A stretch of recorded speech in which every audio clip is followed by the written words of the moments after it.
ધોરણ 11 કોમર્સના આંકડાશાસ્ત્રના વિદ્યાર્થી મિત્રો, આપણે પ્રકરણ 3 મધ્યવર્તી સ્થિતિના માપો. મધ્યવર્તી સ્થિતિના માપોમાં આપણે સરેરાશના માપ તરીકે મધ્યક કે જેને આપણે x બાર વડે દર્શાવવામાં આવે છે, એના આપણે અગાઉ દાખલામાં અવર્ગીકૃત માહિતી એટલે ફક્ત તમને આવૃત્તિ ફક્ત અવલોકનો આપેલા હોય, આવૃત્તિ કોઈ ન આપેલી હોય, અવલોકનોના આધારે એના મધ્યકની ગણતરી. ત્યારબાદ અસતત આવૃત્તિ વિતરણ એટલે ચલ અને આવૃત્તિ આપેલી હોય, એના આધારે મધ્યકની ગણતરીના દાખલા જોઈ ગયા.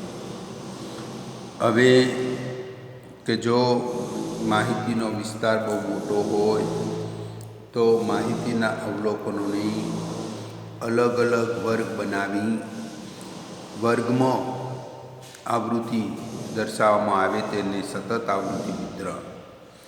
આ સતત આવૃત્તિ વિતરણ માટે મધ્યકની ગણતરી.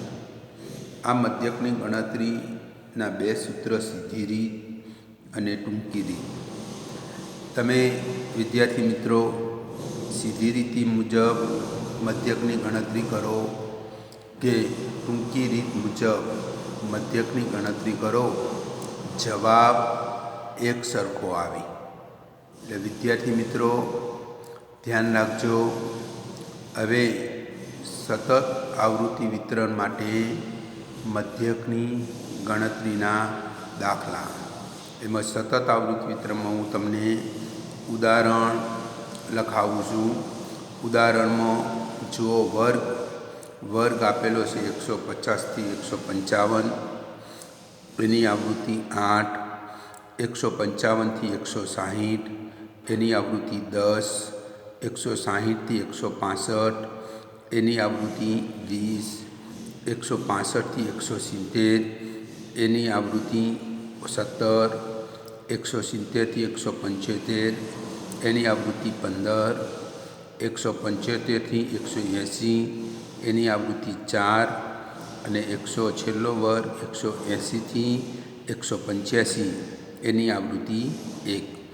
આમ આપણી કુલ આવૃત્તિનો સરવાળો 80. હવે મધ્યકની ગણતરી કરવા માટે વિદ્યાર્થી મિત્રો, જો સતત આવૃત્તિ વિતરણ હોય તો સતત આવૃત્તિ વિતરણના આધારે મધ્યકની ગણતરી કરવા માટે સૌ પ્રથમ દરેક વર્ગની મધ્ય કિંમતની ગણતરી આપણે જોઈ ગયા. દરેક વર્ગની મધ્ય કિંમત શોધવા માટે વર્ગની અધસીમા વત્તા વર્ગની ઉર્ધ્વસીમા છેદમાં 2. વર્ગની અધસીમા વત્તા વર્ગની ઉર્ધ્વસીમા છેદમાં 2. દરેક વર્ગની મધ્ય કિંમત શોધીશું. સૌ પ્રથમ 150 વત્તા 155 ભાગ્યા 2, એટલે પ્રથમ વર્ગની મધ્ય કિંમત આવશે 152.5. એ જ પ્રમાણે બીજા વર્ગની 155 વત્તા 160 ભાગ્યા 2, તો બીજા વર્ગની મધ્ય કિંમત આવશે 157.5. ત્રીજા વર્ગ 160 વત્તા 165 ભાગ્યા 2, તો ત્રીજા વર્ગની મધ્ય કિંમત 162.5. ત્યારબાદ 165 વત્તા 170 ભાગ્યા 2, તો 167.5. ત્યારબાદ 170 વત્તા 175 ભાગ્યા 2, તો 172.5. 175 વત્તા 180 છેદમાં 2, 177.5. અને છેલ્લા વર્ગની 180 વત્તા 185 ભાગ્યા 2, આમ છેલ્લા વર્ગની મધ્ય કિંમત આવશે 182.5. આમ દરેક વર્ગની મધ્ય કિંમત શોધી દીધા પછી સતત આવૃત્તિ વિતરણ આપેલું હોય તો સૌ પ્રથમ દરેક વર્ગની મધ્ય કિંમત અને મધ્ય કિંમત શોધી દીધા પછી દરેક વર્ગની મધ્ય કિંમતમાંથી વચ્ચે આવતી મધ્ય કિંમત કે કોઈ પણ મધ્ય કિંમત અને આપણે ધારેલો મધ્યક તરીકે લઈ લઈશું. ધારો કે અહીંયા વચ્ચેનો મધ્ય કિંમત કે ધારેલો મધ્યક લેવાથી ગણતરી ટૂંકી અને સરળ થશે.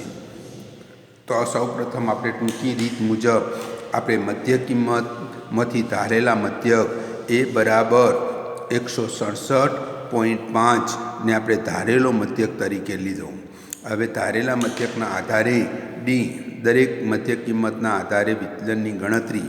દરેક વર્ગ વચ્ચેનું અંતર વિદ્યાર્થી મિત્રો સમાન અંતર છે. દરેક વર્ગની વર્ગ લંબાઈ 5 આપેલી છે એટલે દરેક વર્ગનું અંતર કે વર્ગ લંબાઈ 5 છે એટલે વર્ગ લંબાઈ સી બરાબર 5. ધારેલો મધ્યક આપણે એ બરાબર 167.5 ને આના આધારે ડીની ગણતરી માટે સૌ પ્રથમ જુઓ એક્સ એટલે મધ્ય કિંમત એક્સ બરાબર 152.5 માઇનસ એ બરાબર આપણે લીધા છે 167.5 ભાગ્યા વર્ગ લંબાઈ આપણા વર્ગની વર્ગ લંબાઈ આપેલી છે 5 એટલે ડીની ગણતરી માટે 152.5 માઇનસ 167.5 ભાગ્યા સી બરાબર 5 એટલે 152.5 માઇનસ 167.5 તો એટલે -15 ભાગ્યા 5 એટલે પ્રથમ ડીની ગણતરી આવશે -3. એ જ પ્રમાણે 157.5 માઇનસ 167.5 ભાગ્યા 5 એટલે -10 ભાગ્યા 5 એટલે -2. ત્યારબાદ 162.5 માઇનસ 167.5 ભાગ્યા 2 એટલે -5 ભાગ્યા 5 એટલે -1. ત્યારબાદ 167.5 એક્સ બરાબર ને એ બરાબર પણ 167.5 છેદમાં 5 તો 0 ભાગ્યા 5 એટલે 0. ત્યારબાદ 172.5 માઇનસ 167.5 એટલે +5 ભાગ્યા 5 એટલે 1. પછી 177.5 માઇનસ 167.5 એટલે 10 ભાગ્યા 5 એટલે +2. અને છેલ્લા વર્ગની મધ્ય કિંમત 182.5 માઇનસ 167.5 એટલે 15 ભાગ્યા 5 એટલે +3. એટલે જો વિદ્યાર્થી મિત્રો વર્ગની મધ્ય કિંમત એક સરખી સમાન મધ્ય કિંમત હશે વર્ગની વર્ગ લંબાઈ વિદ્યાર્થી મિત્રો સમાન હશે તો ડીની ગણતરી જેનો ધારેલો મધ્યક હશે એના સામે 0 ઉપરની બધી વર્ગ નાના હોય છે એના એટલે ઉપર માઇનસ આવશે નીચે +1 2 3 ઉપર -1 2 3. આમ ગણતરી પણ ક્યારે વર્ગ લંબાઈ સરખી હોય તો ભાગવાના વર્ગ લંબાઈ સી વડે.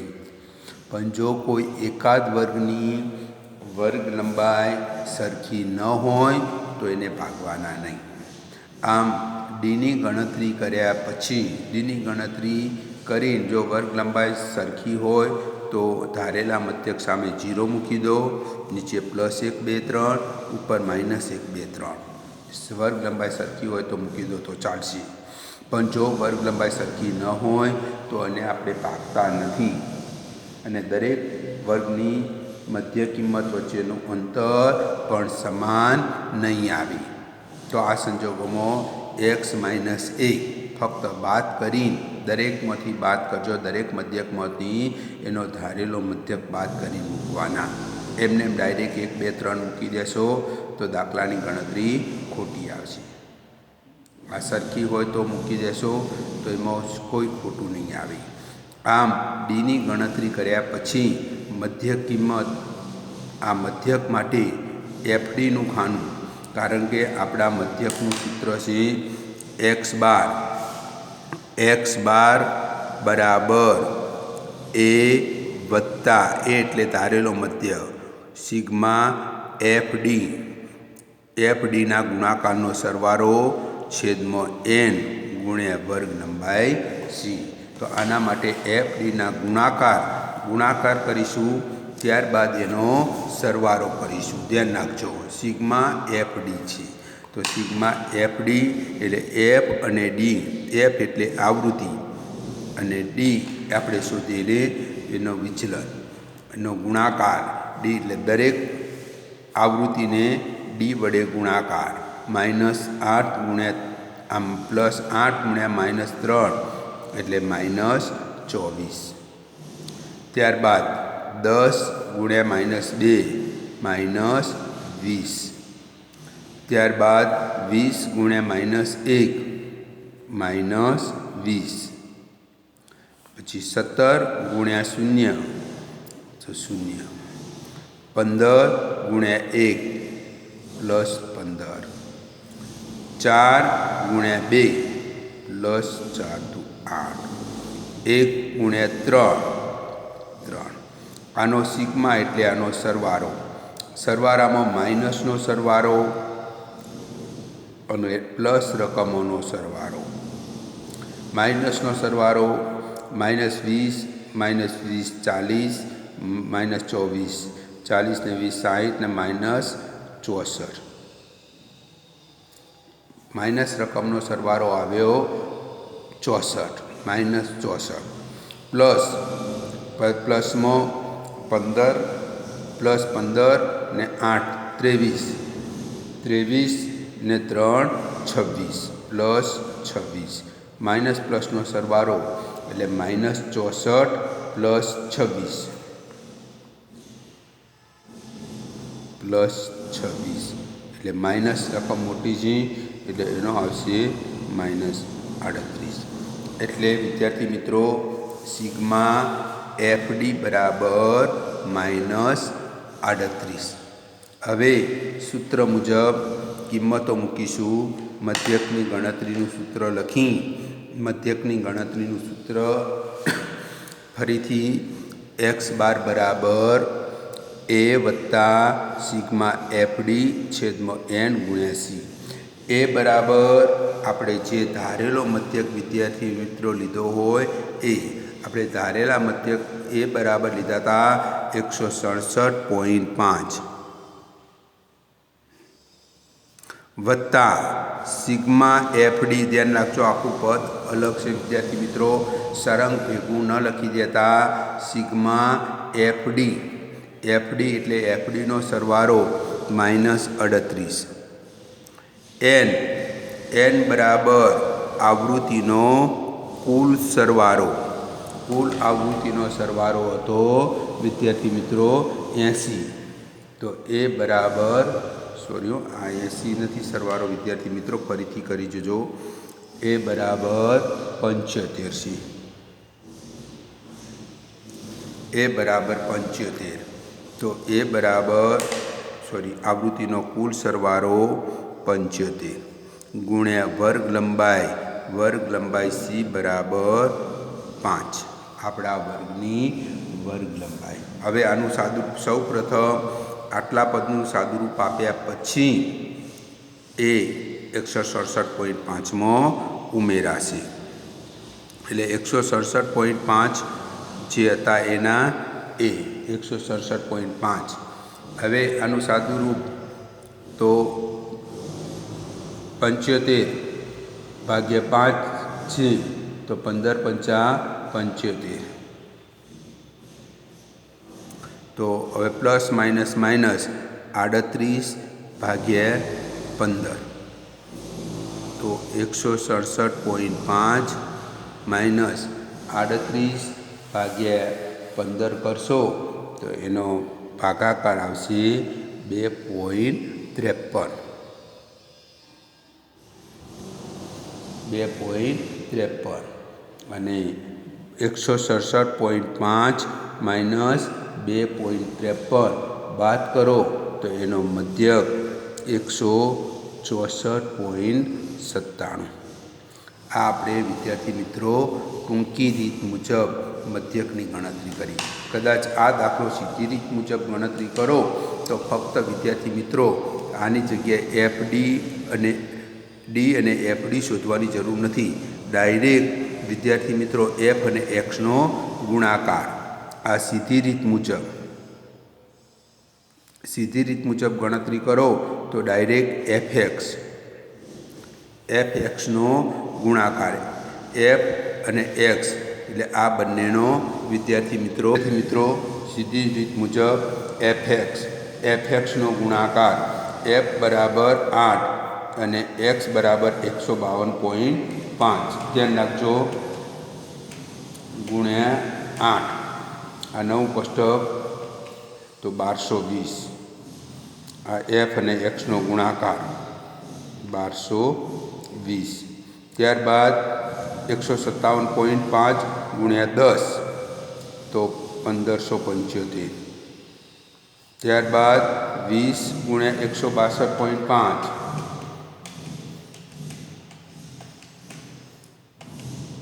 3250 ત્યારબાદ 17 ગુણ્યા 167.5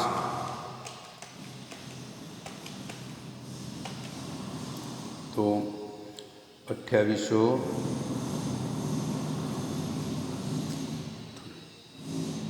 વિદ્યાર્થી મિત્રો આપણે જુઓ દરેકનો એફએક્સનો ગુણાકાર ફરીથી 20 ગુણ્યા 162.5 કરશો તો 3250 17 ગુણ્યા 167.5 એટલે 2847.5 ત્યારબાદ 15 ગુણ્યા 172.5 એટલે 2587.5 પછી 4 ગુણ્યા 177.5 એટલે 710 અને છેલ્લે 182.5 ગુણ્યા 1 એટલે 182.5. આમ સીધી રીત મુજબ ગણતરી કરતી વખતે આ ડી અને એફડીની જગ્યાએ ડાયરેક્ટ એફએક્સનું ખાનું બનાવીશું અને એફએક્સનું એટલે એફ અને એક્સ એટલે મધ્ય કિંમતનો ગુણાકાર અને એનો સરવાળો આ એફએક્સનો સરવાળો કરીશું તો વિદ્યાર્થી મિત્રો 12372.5 આવશે. હવે જો આ દાખલો સીધી રીત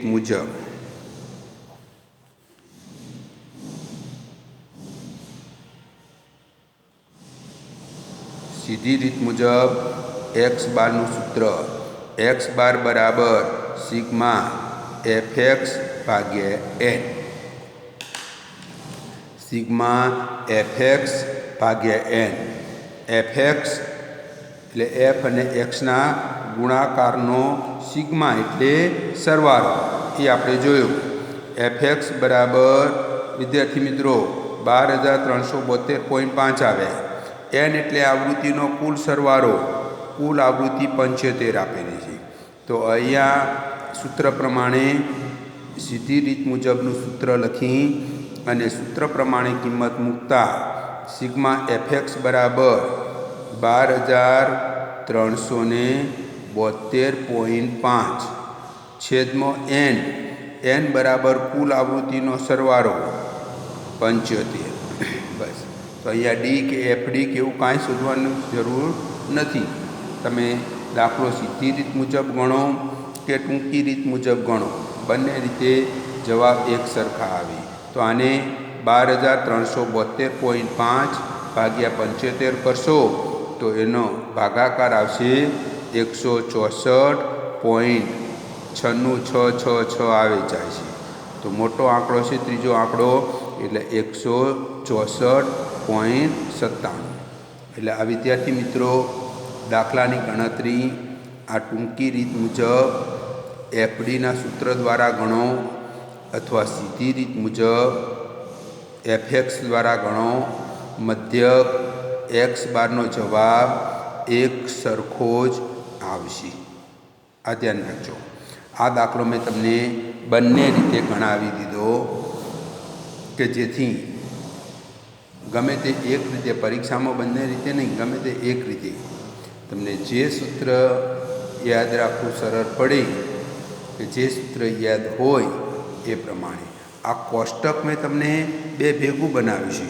જો એફએક્સનું હોય તો આપણે આ બધું ગણતરી નીકળી જશે. ડાયરેક્ટ વર્ગ, આવૃત્તિ, મધ્ય કિંમત અને એફએક્સ. એફડી હોય તો આ એફએક્સનું ખાનું બનાવવાનું નહીં. આમ વિદ્યાર્થી મિત્રો, આ દાખલાની ગણતરી સતત આવૃત્તિ વિતરણ ધોરણ 11ના મધ્યકની ગણતરીની બંને રીત મુજબ સૂત્ર દ્વારા સમજ. આ ધ્યાન રાખજો વિદ્યાર્થી મિત્રો. સર્વ વિદ્યાર્થી મિત્રોને જય સ્વામિનારાયણ.